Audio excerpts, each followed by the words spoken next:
إن الحمد لله نحمده ونستعينه ونستغفره ونعوذ بالله من شرور أنفسنا ومن سيئات أعمالنا من يهده الله فلا مضل له ومن يضلل فلا هادي له أشهد أن لا إله إلا الله وحده لا شريك له وأشهد أن محمدا عبده ورسوله۔ یہ صفحہ نمبر ہے 46 اور آیت نمبر ہے 171 اور 172۔ اعوذ باللہ من الشیطان الرجیم، بسم اللہ الرحمن الرحیم۔ ومثل الذین کفروا کمثل الذی ينعق بما لا يسمع إلا دعاء ونداء صم بكم عمي فهم لا يعقلون۔ يا أيها الذين آمنوا كلوا من طيبات ما رزقناكم واشكروا لله إن كنتم إياه تعبدون۔ ومثل الذین، اور مثال ان لوگوں کی کفروا جنہوں نے کفر کیا، کمثل مند مثال الذی اس کے ینعق جو پکارتا ہے، بما لا جو نہ سنتے ہیں، یسمع الا مگر دعا پکارنا، ونداء اور اونچی آواز میں بلانا، صم گونگے ہیں، بکم بہرے ہیں، عمی اندھے ہیں، فہم لا یعقلون پس وہ عقل نہیں کرتے۔ یا ایھا الذین آمنوا، اے وہ لوگو جو ایمان لائے ہو، کلو کھاؤ، من طیبات پکیزہ، ما رزقناکم جو ہم نے تمہیں رزق دیا ہے، واشکروا للہ اور اللہ کا شکر ادا کرو، ان کنتم ایاہ تعبدون ان اگر کنتم ہو ایاہ تعبدون اس کی خاص عبادت کرنے والے، اگر تم اس کی خاص عبادت کرنے والے ہو تو پھر اس کا شکر ادا کرو۔ وَمَثَلُ الَّذِينَ كَفَرُوا، یہاں مثال بیان کی جا رہی ہے ان کافروں کی جو کافر اپنے آباء و اجداد کی اندھی تقلید کرتے ہیں اور اندھی تقلید کی وجہ سے عقل سے کام لیتے۔ کل ہم نے پڑھا تھا کہ نبی علیہ الصلوۃ والسلام نے یہودیوں کو کہا ایمان لے آؤ، تو کہنے لگے ہمیں ہمارے آباء و اجداد ہی کافی ہیں۔ تو یہاں ان کی مثال ہے، کمثل الذی ینعق بما لا یسمع الا دعاء ونداء، ان کی مثال ہے، یہ دعا کہتے ہیں قریب سے آواز دینا، اور ندا کہتے ہیں اونچی آواز میں کسی کو بلانا۔ تو فرمایا ان کی مثال ان جانوروں کی طرح ہے جن کو چرواہا پکارتا ہے۔ اب جانور ہوتے ہیں، ایک بہت بڑا ریوڑ ہوتا ہے، ریوڑ کو جانور آوازیں مالک جو ہے چرواہا جو ہے وہ آوازیں لگاتا ہے۔ اب جانور اس کی آواز سنتے تو ہیں لیکن وہ سمجھتے نہیں ہیں وہ کہتا کیا ہے، یعنی ہماری زبان جانور تو نہیں نہ سمجھتے جس طرح ہم جانوروں کی آواز نہیں سمجھتے۔ اب جانور کوئی بولے، بھیڑ بکری کو آواز نکالے، ہمیں یہ تو پتہ چلتا ہے کہ یہ آواز نکال رہا ہے لیکن اس کی سمجھ ہمیں نہیں آتی۔ ہم اندازہ لگاتے ہیں کہ یہ فلاں کہہ رہا ہوگا، اسے یہ تکلیف ہوگی، ہم اندازہ لگاتے ہیں۔ جس طرح ہم اندازہ لگاتے ہیں اسی طرح جانور بھی اندازہ ہی لگاتے ہیں، انہیں کو ہماری بات کی سمجھ نہیں آتی کہ چرواہا یا مالک جو ہے وہ کیا کہہ رہا ہے۔ تو اسی طرح فرمایا ان لوگوں کی حال ہے یہ جو اندھی تقلید کرتے ہیں، سمجھ سے کام نہیں لیتے، ایسے بس پیچھے سے آواز آ رہی ہے بس ٹھیک ہے، جدھر کو آواز آئی بس ادھر کو چلنا ہے، ہمیں عقل استعمال نہیں کرتے۔ تو سمن کہتے ہیں گونگے، بکمن بہرے، عمی اندھے، یہ گونگے بہرے بنے ہوئے، گونگے بہرے بن کر پیچھے چلتے ہیں، عقل استعمال نہیں کرتے۔ جس طرح قرآن مجید کے اندر ہے نا، لہم قلوب لا یفقہون بہا، ان کے پاس دل تو ہوتے ہیں نا لیکن دل سے سمجھتے نہیں ہیں۔ تو جو آدمی اندھی تقلید کرتا ہے وہ دل سے بات کو سمجھنے کی کوشش ہی نہیں کرتا، بس جو ہمارے بزرگوں نے کہہ دیا، جو آباء و اجداد کرتے رہے، بس ہم نے تو بس وہی کام کرنے ہیں۔ تو ان کی مثال جو ہے وہ ایسے ہے، یہ عقل استعمال نہیں کرتے۔ نبی علیہ الصلوۃ والسلام نے فرمایا ان کی مثال ایسے ہی ہے جو لوگ اپنے آباء و اجداد کی اندھی تقلید کرتے ہیں، فرمایا ان کی مثال ایسے ہے کہ یہ لوگ جہنم میں جا رہے ہیں۔ فرمایا میں ان کی کمروں سے، ان کی پیٹھوں سے پکڑ پکڑ کر ان کو جہنم سے کھینچ رہا ہوں، اور یہ مجھ سے اپنا ہاتھ چھڑا چھڑا کے جہنم کے اندر جا رہے ہیں۔ یعنی یہ سمجھنے کی کوشش ہی نہیں کر رہے، ہم اس کو سمجھاتے ہیں، یہ سمجھنے کی کوشش نہیں کرتے، یہ کہتے ہیں نہیں ہم نے جہنم میں ہی جانا ہے، ہم نے تقلید ہی کرنی ہے، جو مرضی ہو جائے۔ پھر نبی علیہ الصلوۃ والسلام نے وہ جو مشہور حدیث ہے، آپ نے فرمایا میری ساری امت جنت میں جائے گی۔ صحابہ کرام بھی حیران ہوئے، ساری جائے گی؟ فرمایا ہاں ساری جائے گی، الا یہ کہ جس نے خود جانے سے انکار کر دیا وہ جنت میں نہیں جائے گا، ورنہ سارے جائیں گے۔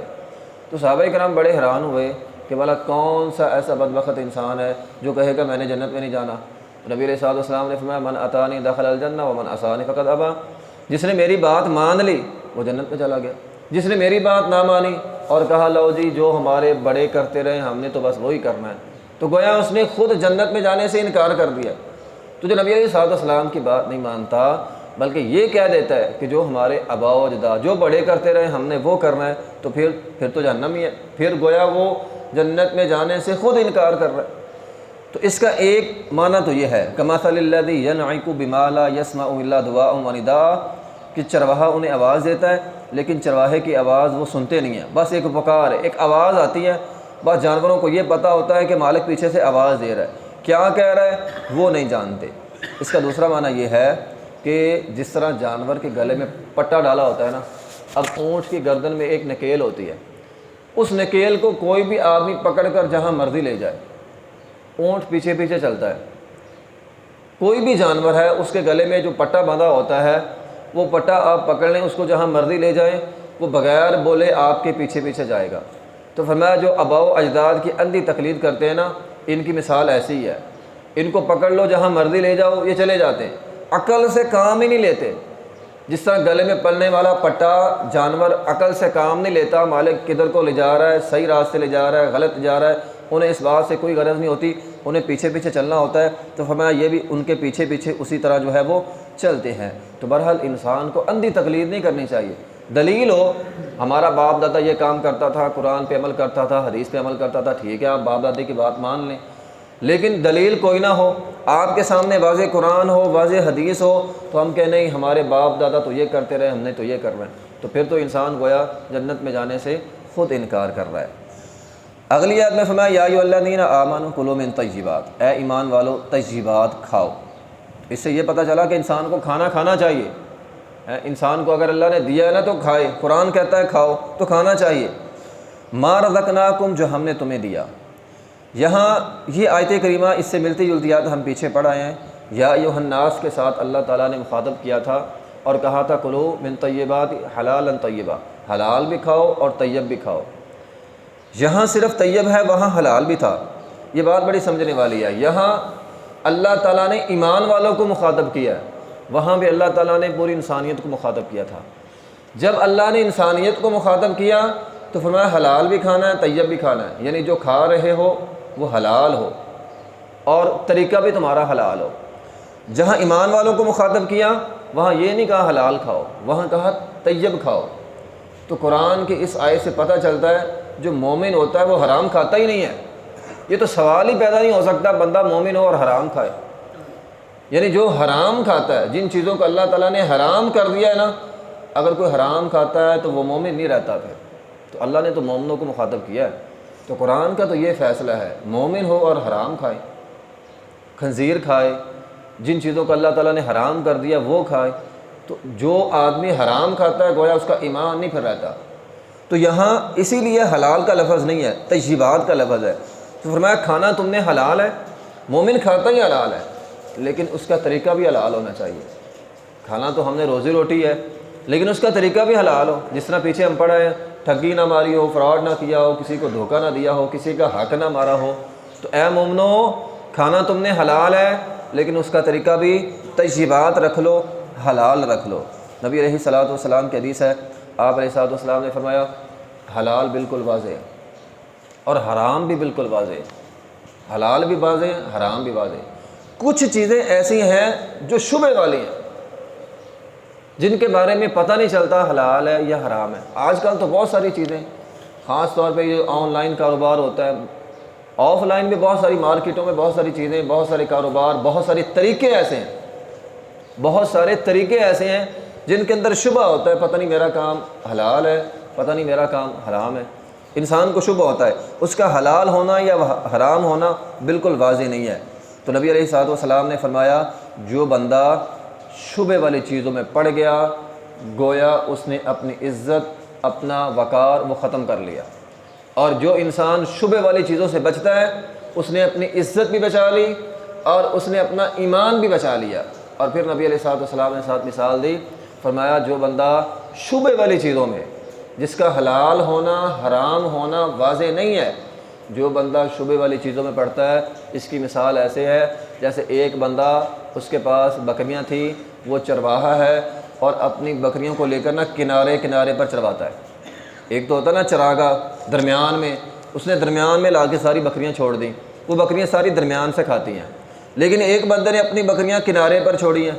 جس نے اپنی بکریاں کنارے پر چھوڑی ہیں نا تو یقیناً بات ہے کہ وہ بکریاں دوسرے کی چراگاہ میں منہ ماریں گی۔ تو جو بندہ شبہ والے کام کرتا ہے نا عین ممکن ہے وہ حرام میں چلا جائے۔